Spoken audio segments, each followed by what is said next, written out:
Ok. D'accord. Je me sens complètement étouffée. Elle avait eu un sentiment d'oppression. Elle est morte comment? Parce que je me sens complètement étouffée, écrasée. Une embolie pulmonaire. D'accord, ok. Je sens que ça me prend et que je suffoque et je peux pas. Et je suis limite en train de me recroqueviller comme ça parce que j'arrive plus à respirer. Tout à fait ça. Ok. D'accord. Elle me parle des appels que vous aviez eus en fait juste avant que ça se passe. De vous rappeler particulièrement un appel avant que cet événement arrive. Vous aviez prévu d'organiser quelque chose que vous n'avez pas fait. Là, je ne peux pas vous dire tout de suite. Souvenez-vous. Elle me parle de vraiment, elle revient sur l'aspect de fêter quelque chose. Elle allait fêter son anniversaire. D'accord. Ne pas oublier. Elle vous demande de ne pas oublier ou de ne pas vous oublier, en fait. D'accord. Il y a vraiment la notion qu'elle va bien, qu'elle veille. Ok. D'accord. Elle vient. Hein, l'enfant, ça revient. L'enfant, l'amour de sa vie.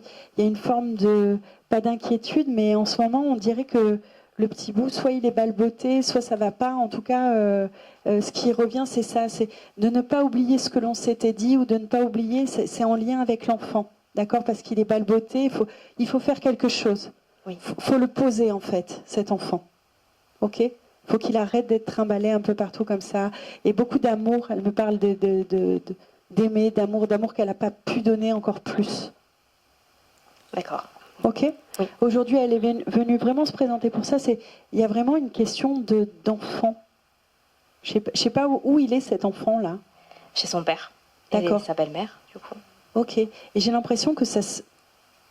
Vous pouvez le voir cet enfant? Oui, bon, on l'a pris une semaine à Noël, justement. Voilà, parce que je sens que cet enfant bouge beaucoup, mais elle est très inquiète par rapport à ça. Et elle aimerait qu'à un moment donné, cet enfant puisse se poser. Voilà, d'essayer de l'accompagner à se poser plus, de l'envelopper plus. D'accord. Voilà. Et par contre, vous n'avez pas coupé le lien avec la personne qu'elle aimait? Si. Ah. Parce qu'elle avait vraiment ce message d'amour, de ne pas oublier en fait l'amour qu'elle lui avait donné. Hein.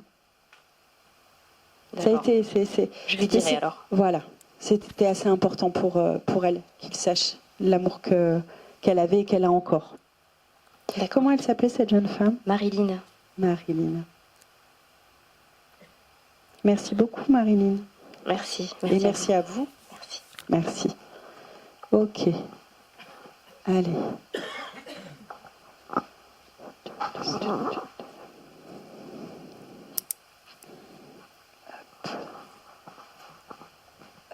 Madame, juste à côté de vous, la dame en bleu, là, juste madame, non, là, hop, derrière. Madame a un pull bleu avec des jolies paillettes et juste à côté, on a une petite dame qui a une chemise à carreaux brune. Oui, c'est vous. Oh, c'est moi. Et oui. Oui. Bonjour. Bonjour. Ok. Ça va aller? Ben oui, oui. Oui. On va essayer. Oui, non, ça va aller. Ok. J'ai quelque chose de très enveloppant, très dominant autour de vous, beaucoup de force au départ. En premier, j'ai une énergie masculine. Ah bon? Je suis étonnée. Non. Ne soyez pas si étonnés que ça. Je pense que ça fait un moment que cette personne, elle rôde autour et qu'elle essaye de tenter d'avoir une manière de vous approcher. Comme si elle y allait tout doucement. Que c'était très délicat pour vous. Ok. Cette personne... Nanana, ok. Ok.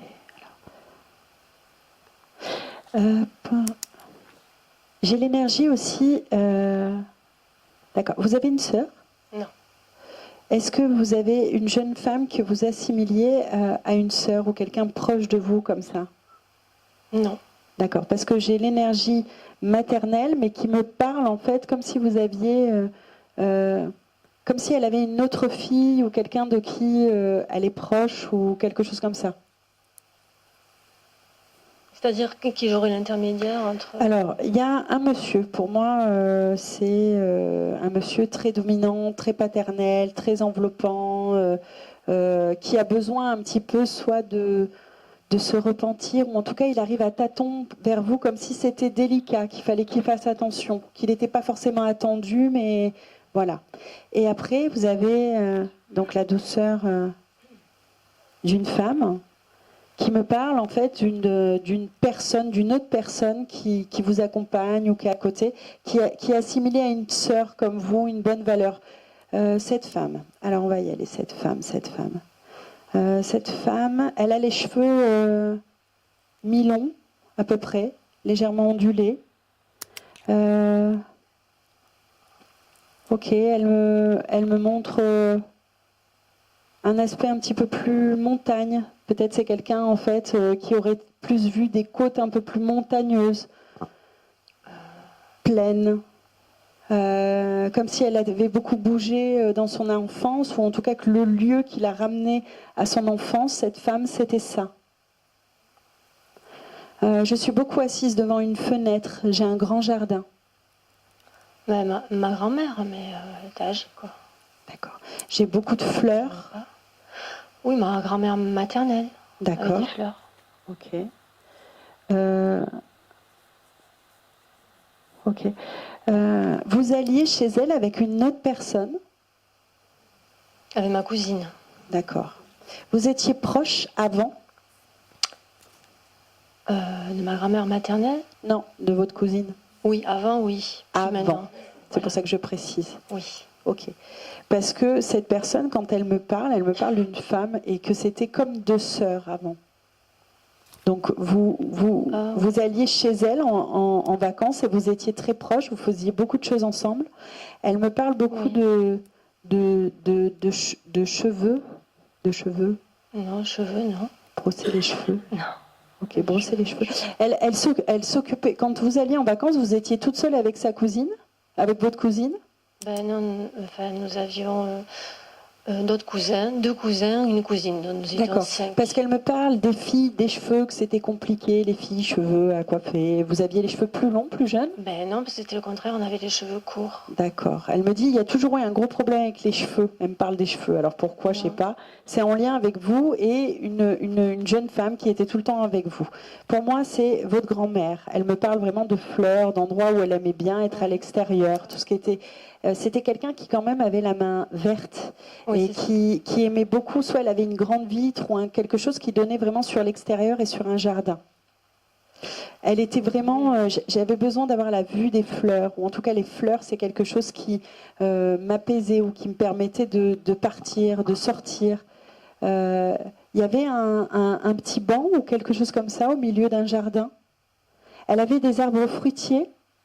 Oui, un verger un peu plus loin. Ouais, voilà. Beaucoup de fleurs, oui. Ok, beaucoup de fleurs, et j'ai des arbres fruitiers, oui. Et j'ai comme quelque chose où je m'assois, où je m'apaise. Le perron peut-être, enfin, devant la maison. Mais, ok. Donc là, elle m'a parlé donc de cousine, de lien avant, que vous étiez sœurs. Tout s'est dispersé au milieu de votre famille? Tout le monde est parti un petit peu chacun de son côté? Oui, bah, par rapport à moi, oui. Il y a eu ma mère. Ok. Ma mère, et voilà. Ouais, parce qu'elle me dit que tout... c'est comme s'il y avait une forme de déception chez elle. Pas de déception, mais qu'elle dit c'est tellement dommage, tout le monde est parti, chacun de son côté, et l'a laissé, ou en tout cas qu'il y a cette forme de chacun navigue à son côté, et il n'y a plus véritablement ces personnes qui se rejoignaient ou qui se liaient. Oui, parce que je crois que son fils est mort, sa fille aussi, et l'autre fille qui est ma mère, non, elle est toujours là. Non. Non. Elle me parle vraiment de vous, des personnes qu'il y a autour et tout ça, et des regroupements, soit familiaux ou autres comme ça, mais que plus personne ne prend véritablement le temps de se voir ou d'avoir des liens. Et particulièrement, je vous dis, le lien, vous deviez certainement avoir une très grande complicité avec votre cousine, parce que elle appuie là-dessus. Est-ce que vous avez repris contact avec votre cousine? Non. D'accord.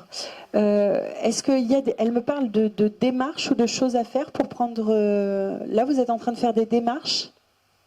Non, c'est un moment j'avais fait les arbres généalogiques, comme il y a une dizaine d'années. D'accord. Puis là, j'ai arrêté. Enfin, j'ai fait le tour et non, ça. Ok. Elle est morte de quoi, votre grand-mère? Parce qu'elle a tendance à répéter tout le temps ce qu'elle dit, en fait. Elle répète en boucle les mêmes phrases, les mêmes Non, phrases. de vieillesse, non, non, Ok, d'accord. Je ne vois pas. Et à la fin, elle revenait pas toujours sur les mêmes choses ou elle répétait pas toujours les mêmes discussions parce que là, elle tourne en boucle sur le fait de, je vous dis, quelqu'un qui venait avec vous en vacances, que vous étiez tout le temps toutes les deux, tout le temps à faire des choses toutes les deux, et qu'il y a un contact qui va se prendre ou qui doit se prendre pour clôturer quelque chose. Comment elle s'appelait, votre grand-mère? Germaine. Germaine. Ouais. D'accord. Ouais, elle me parle de famille ou de démarche familiale. Et alors, soit votre cousine va rentrer dans la même démarche et elle va revenir vers vous, mais il va se passer quelque chose en lien avec la famille et quelqu'un qu'elle a assimilé comme elle aussi, son enfant, que vous étiez très proche quand vous étiez jeune. Et elle me ramène à cette maison et que ça va vraiment avoir une importance pour vous. Je vois pas. Mais c'est pas grave, si vous voyez pas maintenant, c'est pas grave. Il faut que vous gardiez cette information parce qu'elle est importante pour après, pour le devenir. D'accord? D'accord. Ça fait partie des dénouements familiaux, des choses. Voilà. Bah, en fait, c'est elle qui est venue me contacter aujourd'hui, c'est ça? C'est ma grand-mère Germaine, c'est ça? Oui. Parce qu'en fait, je pensais à l'autre grand-mère paternelle et pas à elle. D'accord, ok. Non, moi j'ai plutôt cette dame, j'ai plutôt Germaine qui est là. Merci. Et qui est vraiment associée vraiment à votre cousine. Je pense que votre cousine va vous recontacter dans pas longtemps ou qu'il va y avoir un lien comme ça. Bah, c'est curieux parce que justement, elle ne voulait pas trop, donc... Mais écoutez, Germaine. D'accord. Voilà. C'est étonnant. Non, faut jamais être étonné avec eux. D'accord. Les plans de vie sont très très bien faits. Merci beaucoup à Germaine en tout cas d'être venue. Oui, merci Germaine, merci à vous. Allez, on y va. Ok. Oh, bon, ben écoutez, c'est fini. Voilà. Merci à vous. Merci à nos envolés. Merci à eux d'être toujours très présents et de transmettre en tout cas des beaux messages. Merci à l'association Source de Vie. Surtout, c'est très important de vous donner l'opportunité de recevoir les beaux messages d'envolés. Et j'aimerais beaucoup d'applaudissements, s'il vous plaît, pour Yves et pour tous ces médiums qui interviennent auprès de l'association Source de Vie.